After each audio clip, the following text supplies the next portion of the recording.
Assalamualaikum warahmatullahi wabarakatuh. Pemirsa, senang sekali pada hari ini Hikmah Ramadan kembali hadir menemani sore hari Anda semua, tentunya menjelang berbuka, dan kita juga nanti akan sama-sama berdiskusi dengan Ustadz kita pada hari ini. Tapi tentunya sebelum kita memulai acara kita pada hari ini, sama-sama kita akan mendengarkan terlebih dahulu pembacaan ayat suci Al-Quran, yaitu surat At-Taubah ayat 60 yang langsung akan dibacakan oleh qori kita pada hari ini, Muhammad Zubair SPD. Silakan. Assalamualaikum warahmatullahi wabarakatuh.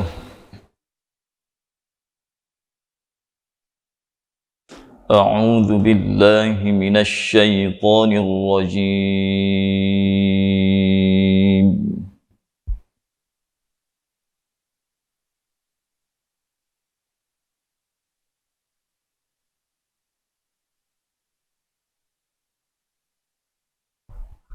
Bismillahirrahmanirrahim. Syahru Ramadan alladzi unzila fihi al-Qur'anu hudan lin-nasi wa bayyinat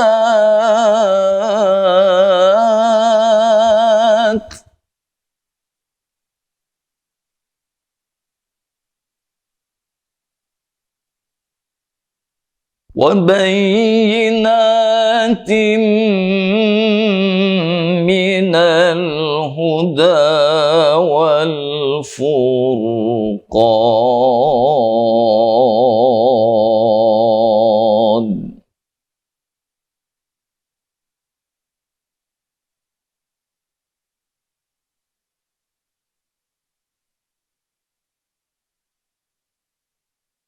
فمن شهد منكم الشهر فليصم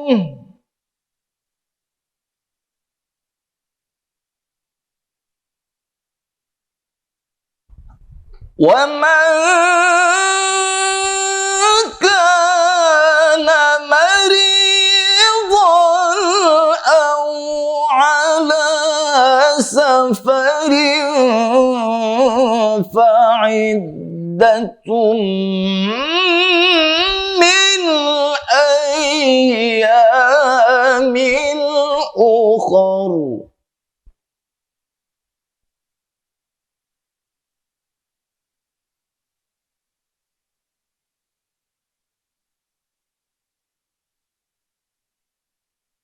يريد الله بكم اليسر ولا يريد بكم العسر ولتكملوا العدة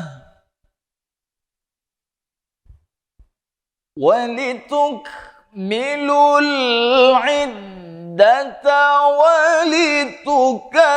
ولتكبروا الله على ما هداكم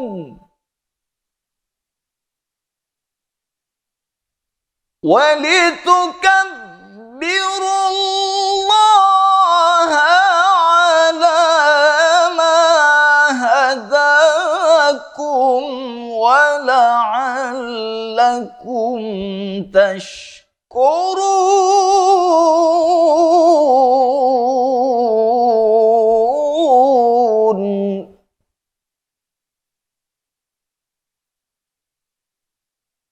ولتكبروا الله على ما هداكم ولعلكم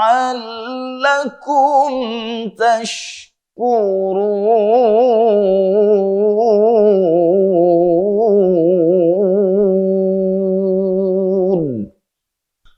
Sadaqallahul azim.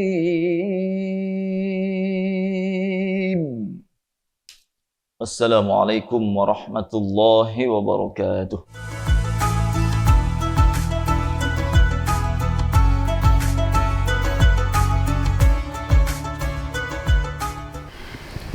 Baik pemirsa, hari ini kita akan sama-sama berdiskusi dan juga mendengarkan sedikit mungkin informasi yang akan diberikan oleh Ustadz kita pada hari ini. Buya, apa kabar Buya? Alhamdulillah sehat. Alhamdulillah, hari ini langsung bersama Buya Nahri yang kita temanya kebetulan hari ini adalah hikmah nuzul Quran. Alhamdulillah. Nah, ini kan udah menjelang 10 hari mendekati kita Lebaran. Lebaran, ya? Jadi ini adalah Alhamdulillah akhirnya sudah sebentar lagi kita akan menikmati kemenangan. Nah, jadi Buya yang pengen Gorbi tanyain ini sebenarnya hikmah dari nuzul Quran sendiri ini untuk kita umat Muslim itu seperti apa sih Buya? Bismillahirrahmanirrahim. Assalamualaikum warahmatullahi wabarakatuh. Waalaikumsalam warahmatullahi wabarakatuh. Alhamdulillahillazi khalaqal jannatin arduhas samawati wal ardu iddat lil muttaqin. Asyhadu an la ilaha illallah al-malikul qudusus salamul mu'minul muhaiminul azizul jabbarul mutakabbir. Subhanallahi amma yusyrikun wa asyhadu anna Muhammadan abduhu wa rasuluhu amma ba'd. Qala Allah ta'ala fil Qur'anil Karim. Nauzubillahi minasyaitonir rajim. Bismillahirrahmanirrahim. Syahrul Ramadan allazi unzila fihil Qur'an hudal linnas wa bayyinatin minal huda wal furqan faman syahida minkum syahra falyasum wa man kana maridan aw ala safar fa'iddatum min ayyamin ukhra yuridullahu bikumul yusra wa la yuridu bikumul usra. Akhirul ayat. Sadaqallahul azim. Qala Nabi sallallahu alaihi wasallam, iqra'ul Qur'an fa innahu ya'til yaumal qiyamah safi'an li ashabi. Alhamdulillah pemirsa TPRI dimanapun Anda berada, baik di studio maupun di rumah, di mana saja, di hari yang ke-23 Ramadan ini kita masih diberikan oleh Allah kekuatan, kesehatan, dan kesempatan, sehingga alhamdulillah mudah-mudahan puasa kita di hari ini disampaikan oleh Allah sampai sore nanti. Amin. Dengan penuh keberkahan dan penuh ridha Allah. Amin, amin, amin. Tentu di 10 yang terakhir ini wa huwa syahrun awwaluhu rahmah wa awsatuhu maghfirah wal akhiru itqum minan nar. Ketika berada di 10 yang terakhir ini, harapan kita kiranya nanti Allah akan membebaskan kita dari api neraka. Amin, amin. Mengapa di 10 yang terakhir ini ada hadiah besar yang diberikan oleh Allah kepada kita? Sebenarnya berarti ada arti di balik itu semua. Nah, 10 yang pertama cuman pintu rahmat yang dibuka oleh Allah. 10 yang kedua di bulan Ramadan ini dari tanggal 11 sampai 20 Ramadan Allah buka pintu-pintu ampunan. Tapi di 10 yang terakhir hadiah yang luar biasa diberikan kita, dibebaskan oleh Allah dari azab api neraka. Nah, tentu kita mau melihat apa sih yang ada di 10 yang terakhir ini. Berkaitan dengan tema kita di sore ini, pemirsa di mana Anda berada, itu hikmah nuzul Quran. Sejauh mana implementasi Al-Quran yang 30 juz, 114 surat, 6.236 ayat ini kita coba praktekkan dalam kehidupan keseharian kita. Vertikal dengan Allah, horizontal sesama manusia secara muamalah. Tentu banyak hal yang bisa kita tangkap dari hikmah Allah turunkan Al-Quran untuk kita. Jadi nuzul Quran itu proses turunnya Al-Quran. Kalau menurut para ulama itu proses turunnya Al-Quran itu ada 2 tahapan. Ada tahapan yang pertama diturunkan secara keseluruhan dari Lauh Mahfuz menuju Baitul Izzah atau langit dunia. Dari Baitul Izzah itu diturun lagi oleh Allah lewat perantaraan malaikat Jibril kepada Nabi Muhammad untuk kita sebagai hudal linnas tadi, sebagai wabayinatin minal huda wal furqan.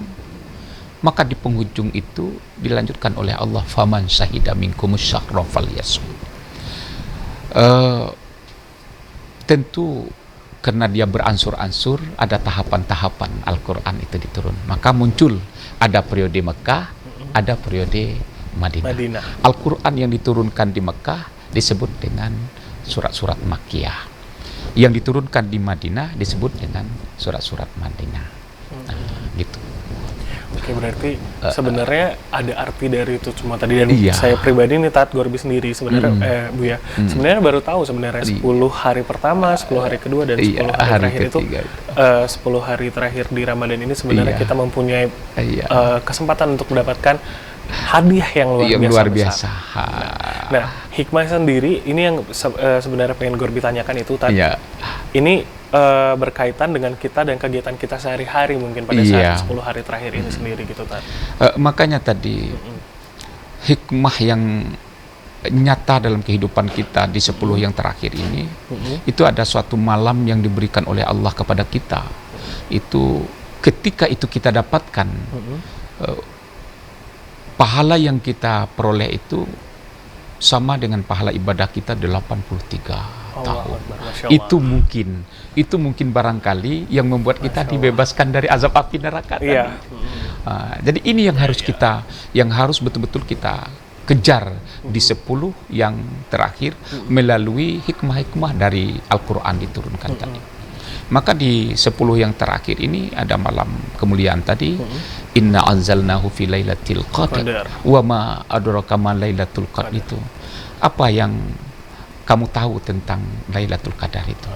Yang tahu kita ya malam di mana kita dapatkan pahalanya berlipat ganda seusia 83 tahun itu kan. Nah, gitu. Nah, pemirsa, ini sebenarnya obrolan kita masih terputus dulu Bu ya, karena ada yang mau lewat dulu. Jadi pemirsa jangan kemana-mana, nanti kita akan kembali lagi.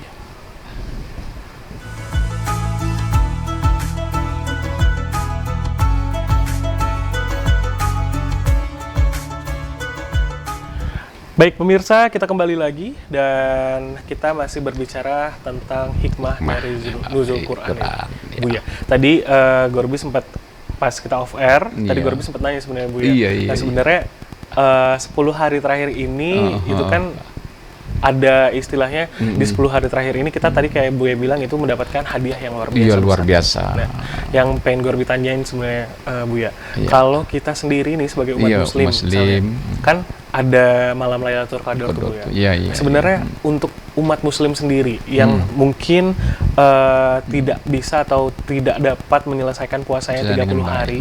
Sebenarnya dia berkesempatan untuk mendapatkan atau untuk bertemu dengan malam Lailatul Qadar nggak sih Bu ya sebenarnya? Sebenarnya gini, sebelum kita lebih jauh menukik ke arah malam Lailatul Qadar tadi, itu ada satu hal yang sangat kita syukuri gitu. Hikmah dari nuzul Quran ini adalah merubah peradaban. Kehadiran Al-Quran ini di dunia ini merubah peradaban kehidupan manusia dari jahiliyah menuju peradaban yang berakhlak. Kita tahu sebelum Al-Quran ini diturunkan oleh Allah melalui sang manusia pilihan Rasulullah Muhammad SAW, peradaban manusia luar biasa. Baik dalam tatanan-tatanan kehidupan manusia secara muamalah waktu itu, bukan main jahiliyah. Peradaban akhlak, etika, sosial politik, kebudayaan, ekonomi, apapun wujudnya aktivitas manusia waktu itu tidak tertata dengan sedemikian rupa. Akhirnya perbuatan-perbuatan yang maksiat dianggap benar. Perbuatan-perbuatan yang di luar koridor keinginan Allah yang diinginkan lewat Rasulnya, itu pun juga diputar balik faktanya oleh manusia-manusia sebelum Al-Quran ini. Walhal kita tahu, sebelum Al-Quran diturunkan oleh Allah, kan Allah sudah mengirimkan beberapa Al-Quran sebelumnya, yang berupa suhuf-suhuf, lembaran-lembaran kitab kepada Nabi Ibrahim, kitab Zabur, Taurat pada Nabi Musa dan Nabi Daud Zabur, Injil pada Nabi Isa. Ini kitab-kitab Allah yang diturunkan kepada nabi-nabi pilihan beliau untuk menata perilaku kehidupan manusia. Tapi apa yang terjadi ketika Isa sudah meninggalkan umatnya dengan kehendak Allah Subhanahu wa Ta'ala? Apa yang terjadi waktu itu? Kitab Injil tidak lagi dijadikan pedoman kehidupan manusia. Nah, untuk menata perilaku kehidupan manusia itu kembali kepada manusia yang betul-betul wa ma khalaqtul jinna wal insa illa liya'budun. Tidak kami jadikan jin dan manusia melainkan untuk mengabdi kepada, untuk mengembalikan rasa itu kepada Sang Khalik, maka Allah perlu mengirimkan lagi satu kitab, satu pedoman untuk menyempurnakan pedoman-pedoman yang dulu yang sudah ditinggalkan oleh manusia. Nah, maka itu salah satu hikmah dari nuzul Quran itu, peradaban kita berubah dari jahiliyah menjadi peradaban yang berakhlakul karim. Nah, salah satu untuk peradaban tadi itu kemuliaan tadi. Nah, untuk mendapat kemuliaan, salah satu Allah berikan peluang melalui malam Lailatul Qadar. Nah, tentu tadi pertanyaannya, apakah semua insan hamba Allah dalam tanda petik muslim maupun muslimah dalam menyelenggarakan ibadah Ramadan di 10 terakhir ini semuanya berpeluang untuk mendapatkan itu? Allah memberi peluang yang sama. Katakanlah dia belum bisa menyempurnakan puasanya full, atau mungkin tidak mampu, itu juga maka Allah sudah memberikan isyarat dan rambu-rambu di dalam ayat tadi. Faman kana minkum maridun aw ala safar fa'iddatum min ayyamin ukhra. Ketika kita tidak mampu untuk melanjutkan ibadah Ramadan kita, mempuasakan terbit fajar terbenam matahari tadi dengan iman dan perhitungan serta mengharap ridha Allah, karena mungkin ketidakmampuan kita sakit, atau mungkin usianya memang sudah lanjut, atau sesuatu hal yang membuat fisik kita tidak mampu untuk melaksanakan ibadah puasa, atau mungkin juga au ala safar, dalam perjalanan yang jauh, yang melelahkan, yang tidak memungkinkan kita untuk melanjutkan ibadah puasa kita, maka Allah berikan keringanan di situ. Diberi, silakan kamu berbuka, kata Allah, makanlah, minumlah, tidak berdosa, silakan, bukalah. Tapi ingat, fa'iddatum min ayyamin ukhra. Nanti setelah Ramadan ini selesai, kamu gantikan puasa yang kau tinggalkan tadi sebanyak hari itu di hari yang lain.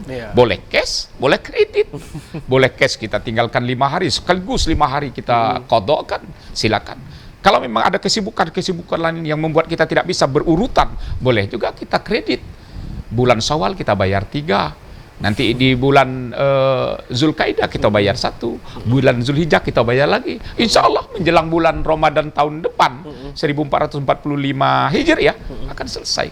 Nah, karena itu tadi makanya berpeluang semua. Makanya ketika kita hamba Allah di akhir Ramadan di tanggal 1 Syawal itu kita semua dikembalikan oleh Allah, dikembalikan semua oleh Allah kepada makhluk yang fitrah tadi, asal kita berpuasa dan pasang niat.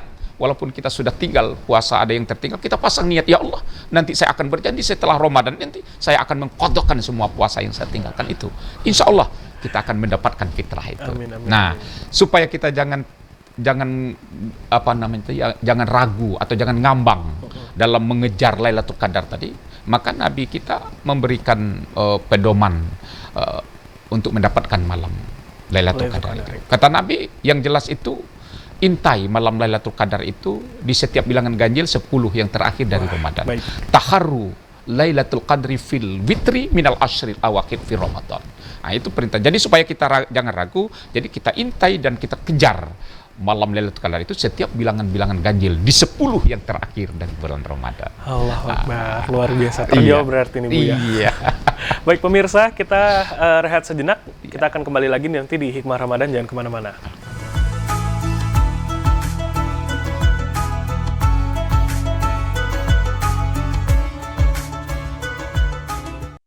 Baik pemirsa, kita masih bersama Buya. Jadi sebenarnya Buya ini adalah salah satu ustadz yang sebenarnya asik untuk diajak ngobrol nih pemirsa. Salah satunya tadi Gorbi juga sempat berbicara bahwa ini kan udah 10 hari terakhir, terus juga rata-rata itu sudah banyak orang yang mungkin agak sedikit melupakan bahwa mereka sekarang tuh udah sedang berpuasa nih Buya. Jadi kayak banyak yang pergi apa ya, mungkin lebih mementingkan pada saat Lebaran itu segalanya baru. Jadi mereka melupakan kewajiban mereka sebagai Muslim mungkin, gitu Bu ya. Nah, yang sebenarnya pengen Gorbi tanyain juga nih Bu ya. Ini masih seputar 10 hari terakhir tadi Bu ya. Ini kan kita akan berbayar zakat nih Bu ya. Yang kita tahu selama ini jika berbayar zakat itu kayak Gorbi sendiri, Gorbi baru mulai berbayar zakat itu setelah bekerja. Tapi ada juga orang yang mungkin dia bekerja tapi dia masih belum dianggap mampu. Sebenarnya bagaimana sih itu Bu ya? Itu kegiatan sebenarnya juga terjadi di 10 yang terakhir yang ingin kita sampaikan. Karena mengapa? Karena segala bentuk amaliyah di dalam bulan Ramadan ini, segala bentuk amaliyah bulan Ramadan, baik di siang maupun di kegiatan amaliyah qiyamul lailnya, baik beritikaf, berzikir, sedekah dan segala macam yang kita lakukan di bulan Ramadan ini, itu akan tergantung antara langit dan bumi, belum sampai ke hadapan Allah sebelum kita menunaikan zakat fitrah.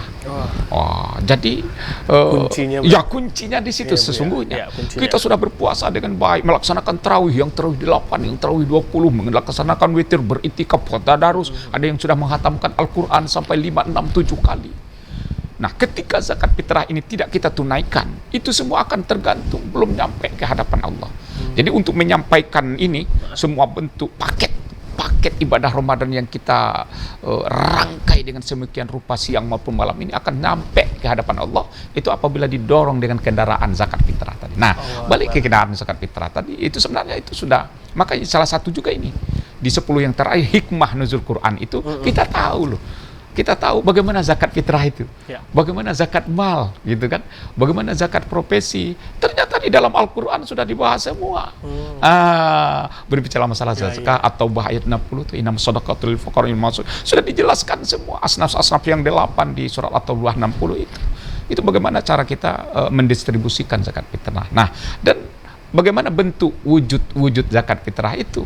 Dan siapa-siapa yang kiranya yang wajib zakat fitrah. Nah, yang perlu kita sadari itu, perintah zakat fitrah ini sangat luar biasa. Kalau perintah sholat oleh Allah ke kita, itu ketika kita sudah balik. Ketika kita umur 8, umur 7, umur 5 tahun, kita tidak wajib sholat. Wajib sholat itu ketika kita sudah balik. Menstruasi bagi perempuan, dan mimpi basah bagi laki-laki, ada kewajiban sholat dia. Zakat ketika harta kita sudah mencapai haul dan nisabnya. Haji ketika kita mampu, walillahi 'alan nasi hijjul baiti man istata'a ilaihi sabila. Ketika punya kemampuan fisik maupun material, waktu, kesehatan. Iya kan? Kalau kita tidak, uang ada, waktu ada, badan sakit juga tidak bisa melaksanakan. Tapi zakat fitrah ini, bayangkan, begitu urgennya zakat fitrah ini.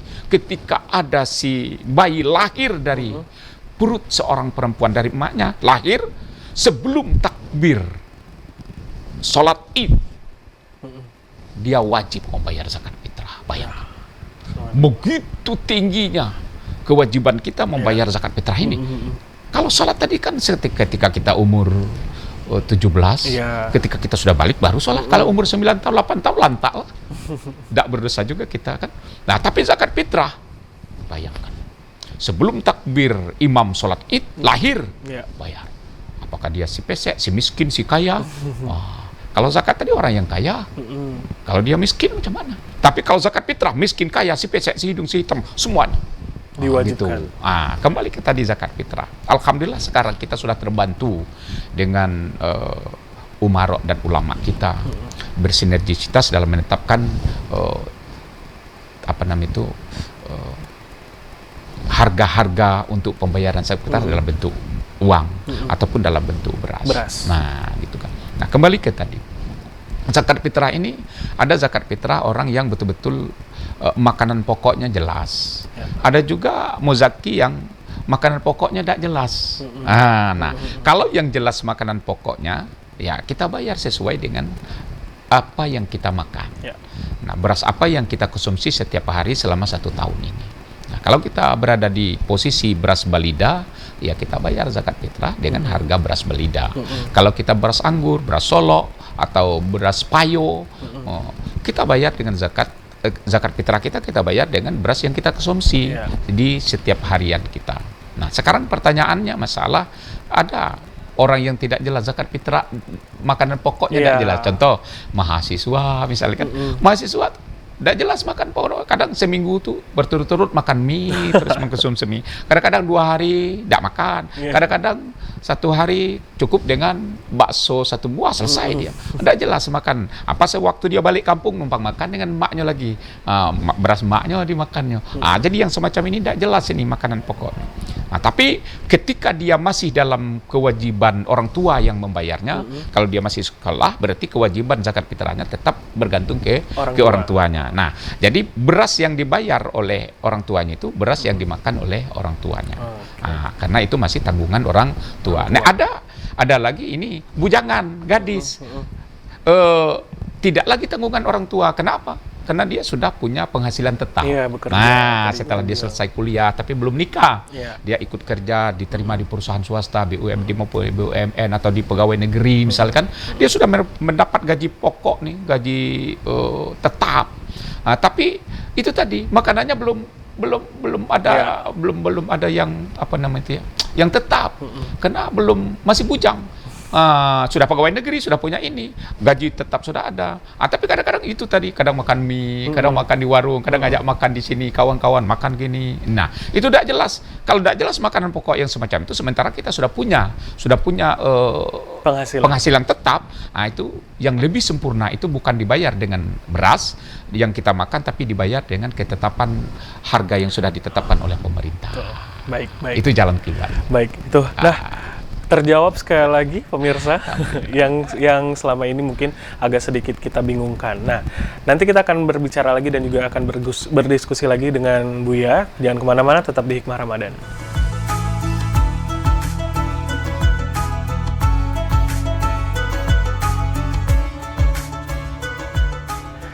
Dan pemirsa, ini adalah akhir dari segmen kita hari ini, Buya. Tapi sebelumnya mungkin Buya boleh memberikan kesimpulan nih. Dari tadi kita sudah berbicara mengenai tema kita hari ini, mungkin boleh sedikit diberikan kesimpulan, gitu, Buya. Pemirsa dimanapun Anda berada, hamba Allah yang dimuliakan, barangkali ada beberapa titik yang harus kita simpulkan dari hikmah Nuzul Quran. Yang pertama, kehadiran Al-Quran itu mampu merubah peradaban manusia dari jahiliyah menuju manusia yang berakhlakul karimah. Yang kedua, kita mampu mengenal Tuhan kita yang sesungguhnya. Melalui Al-Quran kita bisa bertauhid dengan benar. Kemudian dengan Al-Quran ini juga kita paham dan tahu bagaimana beribadah dengan baik. Sholat kita yang benar, haji kita, zakat kita, hubungan-hubungan muamalah lainnya, itu semua ternyata sudah ada ditayangkan oleh Allah dalam Al-Quran. Sehingga ketika Al-Quran ini kita jadikan pedoman hudal linnas tadi, insya Allah apapun wujud aktivitas keseharian kita, vertikal dengan Allah, horizontal secara manusia, akan sesuai dengan aturan Allah. Kemudian juga sebagai hikmahnya juga, kita harus mampu untuk memelihara Al-Quran ini. Al-Quran sudah diturunkan, hikmahnya sebagai pedoman. Pedoman itu bisa berjalan dengan baik apabila kita pelihara. Nah, untuk memelihara itu tentu sekarang pemerintah sudah membuat program-program, ada rumah tahfiz, menghafal Al-Quran dan segala macam. Mari kita coba untuk menghafal Al-Quran. Menghafal Al-Quran tidak harus duduk di masjid, harus duduk beriktikaf, harus khusyuk, tidak. Kadang boleh dengan aktivitas kalian apapun, di kantor kita bisa sambil naikkan SPG dan segala macam, absen dan segala macam di kantor. Ya, ada nih Pak, pemirsa di mana? Ada pengalaman saya, saudara saya. Itu dia mengulangi, melancarkan hafalannya. Itu tidak harus duduk di masjid, tidak, sambil mengerjakan aktivitas keseharian. Ya kan? Semua laporan dokumentasi bisa ditandatangani, bisa diselesai, bisa diketik. Hafalan Al-Qur'annya juga terus sambil berdiri, kadang sambil duduk, sambil bercerita dengan teman dia, mengulangi hafal-hafalan. Ini luar biasa. Ternyata untuk menghafal Al-Qur'an itu tidak harus kita tidak harus kaku gitu. Boleh kapan seperti duduk-duduk seperti ini di mall, tapi jangan kita tinggalkan tadi. Kegiatan dunia melalaikan kita untuk menjadikan Al-Qur'an sebagai pedoman. Nah, jadi sebagai closingnya, mari dengan adanya Al-Quran ini, kita titipkan Al-Quran dalam diri kita jadikan ini sebagai pedoman untuk kontrol kegiatan keseharian kita, biar kehidupan dunia kita selamat, ukhrawi kita pun juga nanti akan diselamatkan. Amin, Allahumma amin. Baik, Buya, terima kasih Ya, sekali lagi Buya. alhamdulillah. Semoga nanti kita tetap bisa dipertemukan sampai Ya. dengan Lebaran nanti kita Insya Allah, diberikan amin. kemudahan dalam menjalankan ibadah puasa kita. Pemirsa, sekali lagi terima kasih. Semoga dengan apapun tema kita hari ini dan juga segala informasi yang sudah diberikan oleh Buya hari ini bisa memberikan kita pengetahuan dan membuat kita menjadi umat yang lebih baik lagi. Amin. Sekali lagi terima kasih Buya. Amin. Dan kita ketemu lagi di lain kesempatan. Saya Gorbi Gunawan undur diri. Wassalamualaikum warahmatullahi wabarakatuh. Waalaikumsalam warahmatullahi wabarakatuh.